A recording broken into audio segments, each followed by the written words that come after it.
is my friend Kevin. Where did I meet Kevin?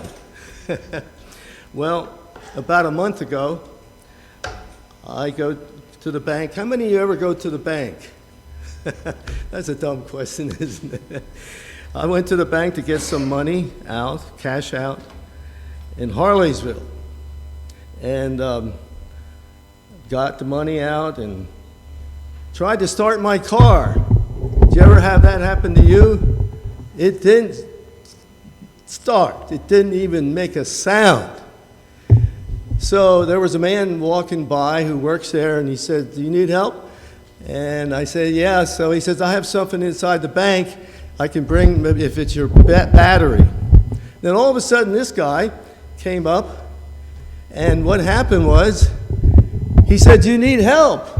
Total stranger. Never saw him before. In fact, he lives in Harleysville, not too far from where I live, but I never met him before. He was a total stranger. He said, "Can I help you?" I said, "Yes, please. I need help." So what happened was the battery was not the battery, it was something else. So it needed to be towed. So guess what? He helped to push the car, another guy, and we put it in a parking spot. And after we got it in the parking spot, in fact, before we got there, he said, "Where do you live?" I told him about where I live. He says, "Do you need somebody to take you home?" I said, "Oh, yes." You see, when I sat in the car, the first thing I thought to myself, "Oh no, I've been driving cars since 1957.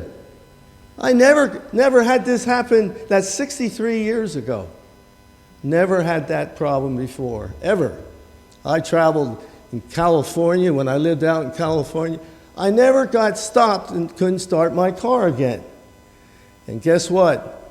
He said, I like to fiddle around with things, and so I had groceries in my car. He wouldn't let me get my groceries out. He took them all out and put them in his car. And so I told him how to get to my house. But on the way, I told him all about me, and I wanted to know about him. And so I gave him my book, and I told him I'd go into prisons for many years. Well, that was interesting, wasn't it? So I had a lot in common with him and didn't even know where he lived. Never saw him before. So in the afternoon, I was mowing my lawn, and it was about 5 o'clock in the afternoon, and I was going to go in and have something to eat. Guess who showed up for a visit? He showed up. So we sat down and talked for about an hour or whatever it was, and we kept in touch.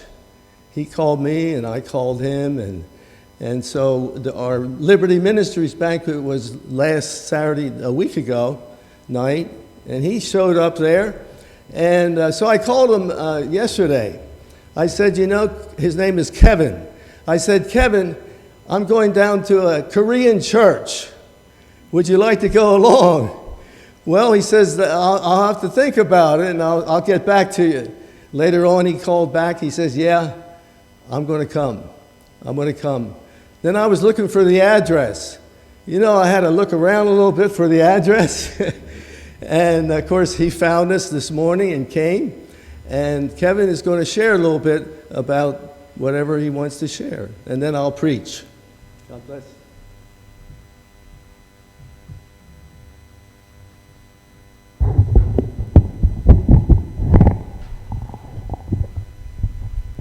How's everybody doing today?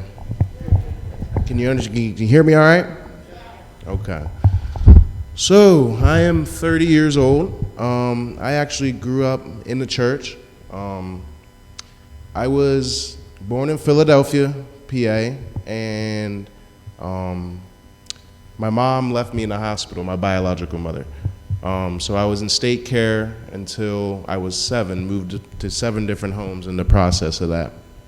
And then a wonderful family in northeast Pennsylvania in Sullivan County. It's a little country, bunkin' little hick town. They adopted me and I moved out there. it was rough, you know what I mean? But I grew up in the church. I grew up singing on the worship team. I used to do a traveling choir with the church, which was really awesome. I grew up very hardworking family. We heated our house with a wood stove, so we went and cut trees down and with an axe, and it was pretty interesting. So I got a good work ethic. When I was 17, I went into the military. I was in the Army for 3 years. And I kind of strayed away from the church and God a little bit. He was always my back. I always never strayed from him totally, but I was young and rebellious. So I had to learn some hard lessons. I was a people pleaser because growing up with abandonment issues from not knowing my biological family and things like that, I was always trying to make friends, always trying to find love. And I think for me straying from God, I went down the wrong track and couldn't find what I was looking for.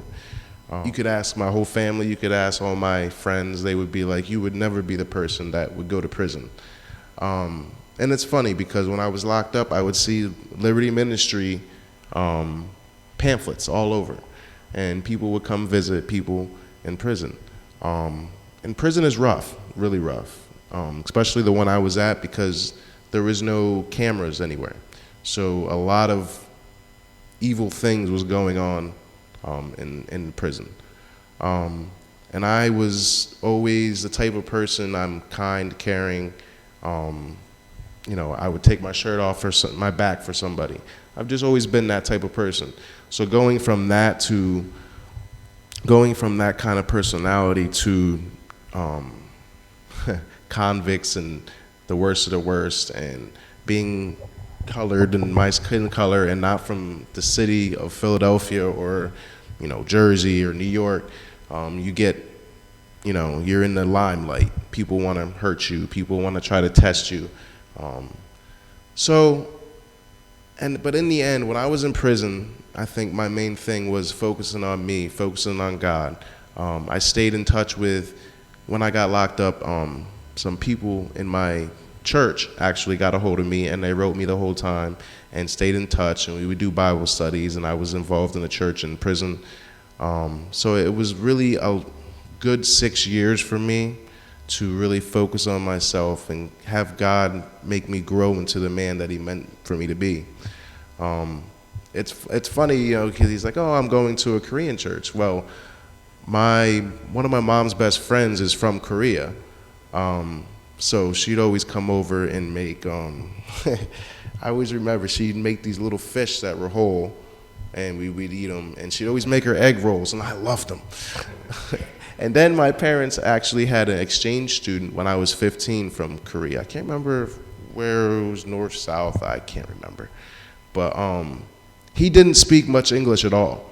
So when we were 15, like trying to communicate, it was interesting. He probably shouldn't have been over here for an exchange student because he couldn't speak it or learn it, but it was actually, he's still on my Facebook is the funny part. He's still on my Facebook, Jin Wook. But when I met Glenn, I was coming home, or I was on my lunch break. I work at an auto body shop, so I fix cars when they get in car accidents. And I was going to the bank to cash my check. I was like, what the heck? There's a guy broke down. I said, hold up, let me help him out. Let me help him out. So, and it was crazy because he's, helped founded Liberty Ministries, which is huge now. And it's given me an opportunity to get involved in helping people who are in the struggle that I've went through. I know what it's like to live on the streets. I know what it's like to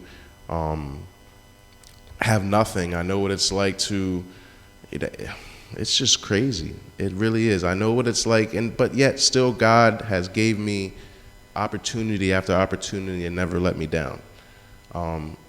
My family's always had my back, even though I never went back home, because I kind of like, I'm a man, I'm not going back home, you know what I mean?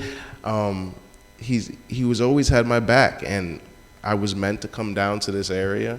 I've had a lot of opportunities to speak at rehabs and treatment centers, and just help people that have been through rough times in the area. And knowing Glenn and being here, and you guys, I love your music. You know what I mean? Even though I don't understand what's being said, it's still, I can still feel God moving in the music, in the song, in the notes. You know what I mean? And it's awesome. I think it really is. But thanks for giving me the opportunity to speak. Yeah, I don't know. I'm having a really good day. You know what I mean? You guys are amazing people. Thanks for letting me speak, and thank you, Glenn.